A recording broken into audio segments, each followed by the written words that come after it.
I've seen a lot of people flex on this show. Uh-huh. Are you on a private jet right now? I'm in the nail salon. I just got a lovely pedicure.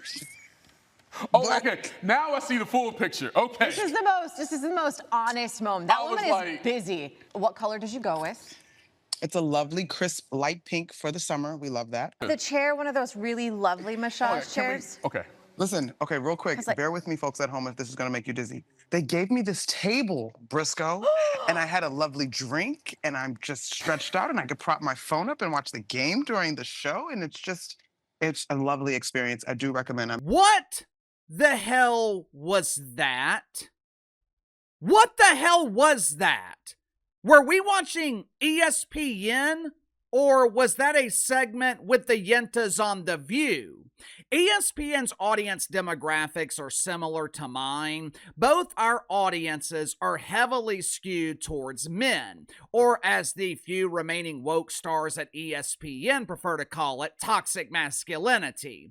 70% of ESPN's audience is living with the disease of masculinity.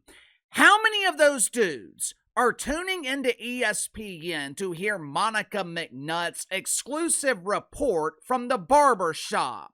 Hey friends, it's me, Mo McDougal. I know you're admiring my hairstyle, and I've got some good news for you. You can get your hair done just like me. Call Mo's Barber Shop and ask for Blind Willie.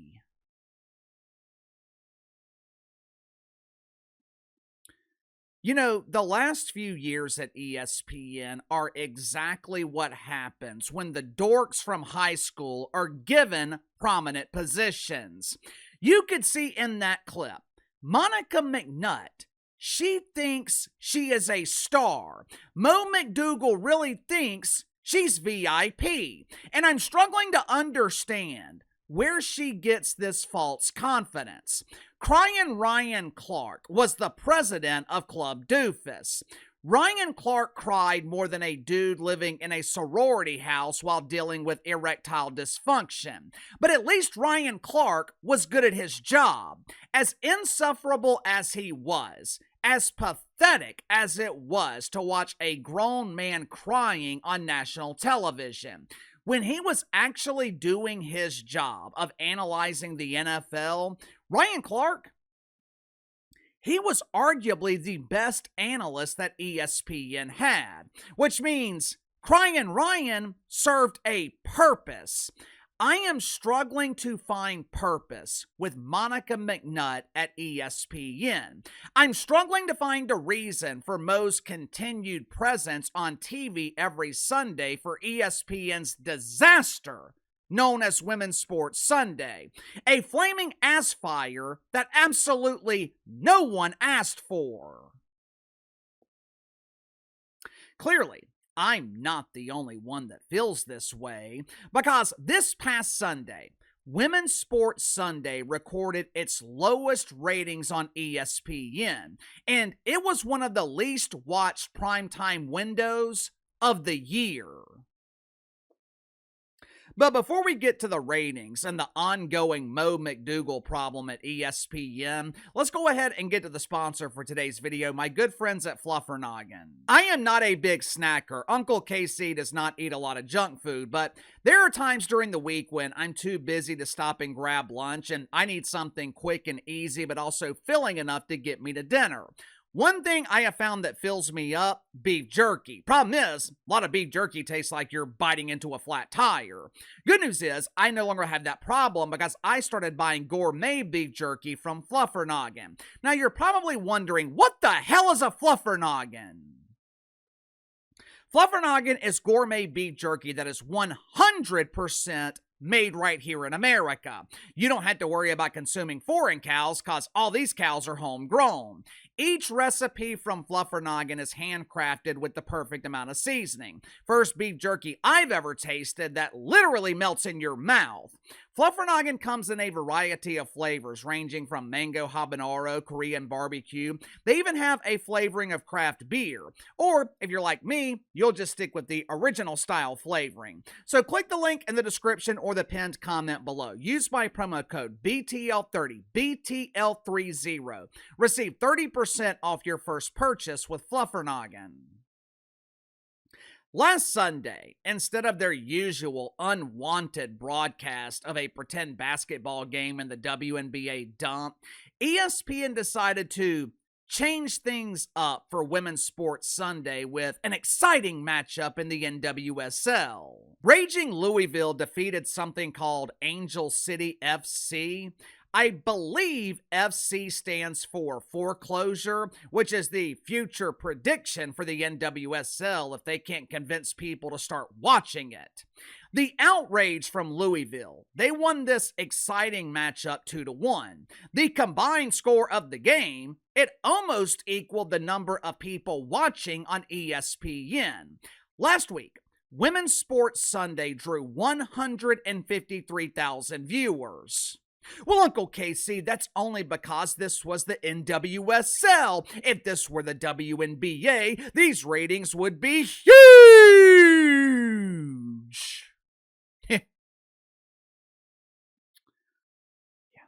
Wake up, Sparky. If Caitlin Clark isn't playing, WNBA ratings for Women's Sports Sunday are in the pooper. Last I checked, they were averaging around 740,000 viewers. Now, obviously, that is a significant increase compared to the NWSL, but everything is an increase compared to the NWSL. Hell, reruns of SpongeBob SquareAss drew higher ratings last week than the NWSL did. This is what ESPN gave up for Sunday Night Baseball. ESPN gave up Sunday Night Baseball to broadcast games that no one has any interest in watching. ESPN gave up the legendary broadcast crew of Sunday Night Baseball to feature this. I mean, look at these Jane Does. Jen Hildreth, Leanne Sanderson, Carolyn Peck.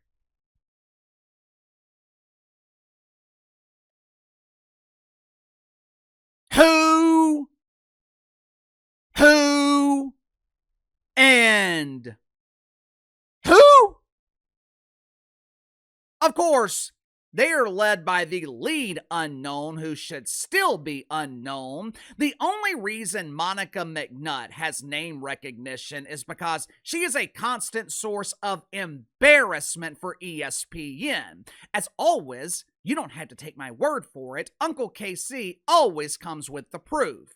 This is a compilation of just a few highlights of Mo McDougal's last 2 years at ESPN. Watch it for yourself. The fact that the WNBA has to put out a statement because of racist comments and unsafe conditions toward Angel Reese. Like, I just want people to be mindful that whether you like it or not, anytime something happens with the two of them, one is automatically put as a victim. Caitlin Clark is 24. She is a shining star in the galaxy of the WNBA. But I do think as she continues to matriculate through this league, there's room for a little bit more accountability and self-awareness in terms of her role in the larger sisterhood, if she sees it that way. But she was a white girl from the middle of America. And so she represented a whole lot to a lot of people, whether that is truly what she prescribed to or not. My Rookie of the Year is going to go based on the standings. Okay. Because I think that is how you have the opportunity to measure impact. And the sky's right above them. And the Sky right now are in the playoffs, so you'd have to give the nod in my mind to Angel Reese. The jersey. Let's get into it, because obviously this ties to one Shador Sanders, who balled out in his first You know, it's rare for Uncle KC to be unable to find something positive. For example, Angel Reese is one of the most unskilled players in the WNBA, a league that is filled with unathletic, unskilled players. But just because she is comedically awful, that does not mean Angel Reese is useless. Angel Reese is brilliant at generating attention. She is elite at generating heat. Angel Reese is good for the WNBA. Her compilations of bloopers and missed layups, they receive millions of views on social media. Hell, there are more people watching and laughing at Angel Reese than actually watching WNBA games. Jamel Hill. Uncle Casey, there's no way you can find something positive about Smelly Jamelli. Jemele Hill is an excellent writer. She is extremely talented when expressing herself through written forms of communication. Problem with Jemele Hill is when she attempts to express herself verbally. Hell, if she stuck to writing instead of releasing toxic mouth farts, maybe Smelly would still have a career in the mainstream media. It is rare for me to not be able to find something positive in someone, but from a professional perspective, I am struggling to find the positive in Monica McNutt. I'm struggling to see what she is good at. I'm struggling to find her purpose. Outside of diversity, I can't think of another reason Mo was given a job at ESPN. I'm sure Monica McNutt is a lovely woman. She seems to have a fun personality. I'm sure she's great to be around at social events. But on camera, Mo McDougal is the very definition of get off my TV. There are reports that Monica McNutt wants to be the female version of Ryan Clark, which is great news for ESPN's audience because that is the fastest way to get fired. I know ESPN is attempting to distance themselves from the woke fungus, and to their credit, ESPN has done a good job at firing the diversity deputies. Bomani Jones, Sarah Spain, Dan Levitard, Ryan Clark. But firing Ryan Clark, that is only half the battle. The job is not done because Crying Ryan is no longer flooding the studio with his tears. ESPN hasn't won because they fired Ryan Clark. That would be like an NFL team claiming they won because they were up at halftime, or Kenny Atkinson claiming the Cleveland Quitters won the Eastern Conference Finals because analytics had them beating the Knicks. I know the scoreboard says otherwise, but according to our fantasy dorks, we swept the Knicks in this series.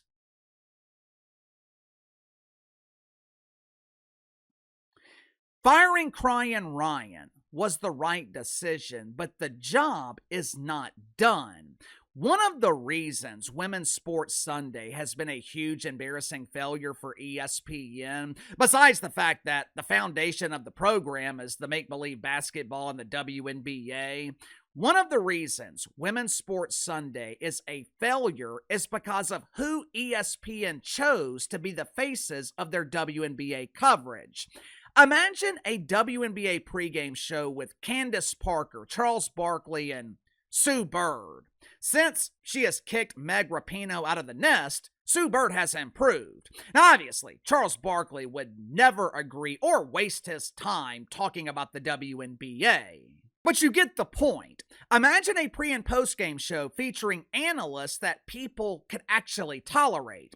Instead, ESPN gives you a pregame show featuring Monica McNutt and Chiney Ogwumike.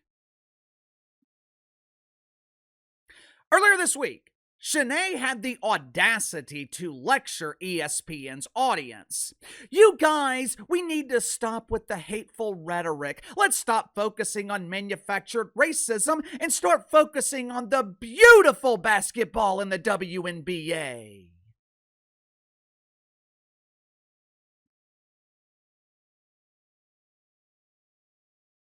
You want to lecture us. You want to chastise us for not focusing on pretend basketball. Meanwhile, you've been accusing Caitlin Clark fans of mythical racism for the last 2 years. This show has no credibility. Women's Sports Sunday is an eyesore, which is why America continues to tell it to get off my TV. Sound off in the comments below. I'll see you guys tomorrow.